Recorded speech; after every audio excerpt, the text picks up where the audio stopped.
नमस्कार. जनहित एक्सप्रेसमध्ये आपले सहर्ष स्वागत. कला क्रीडा हा महोत्सव खूप छान आहे. मी युट्यूबवर गेले 3 दिवस बघतो, कारण 3 दिवस मी येणार चाललो होतो, पण ते जमलं नाही. पण आज ती संधी मला मिळाली. पण खरंच खूप खूप छान वाटतंय तुमच्या सगळ्यांमध्ये येऊन. आणि मी अभिनंदन करेन वसई महानगरपालिकेचं. आणि थँक्यू सो मच सन्माननीय ठाकूर साहेब, जितेंद्र ठाकूर साहेबांनी इथे येण्याची मला ही संधी दिली. आणि इतकी वर्ष हा कार्यक्रम सुरू आहे. पण मला वाटतं की एक स्टेज कलाकारासाठी किंवा कुठल्याही खेळाडूसाठी किती महत्त्वाचं असतं की थोडक्यात मी तुम्हाला सांगतो. माझ्याही घरात कुठेच संधी नव्हती की काहीतरी मी करेन, कारण कलाकार कोणी घरात नव्हतं आमच्या.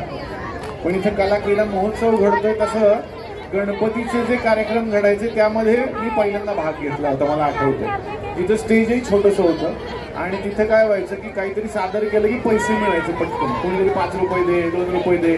मला ते फार आवडलं आणि म्हणून मी त्या स्टेजवरती एकदा भाग घेतला आणि बऱ्याच गोष्टी करून दाखवल्या. मला 8 रुपये मिळाले होते आणि ते पहिली कमाई होती माझी. ते 8 रुपये घेऊन मी घरी गेलो आणि वडिलांना सांगितलं की मला आज 8 रुपये मिळाले.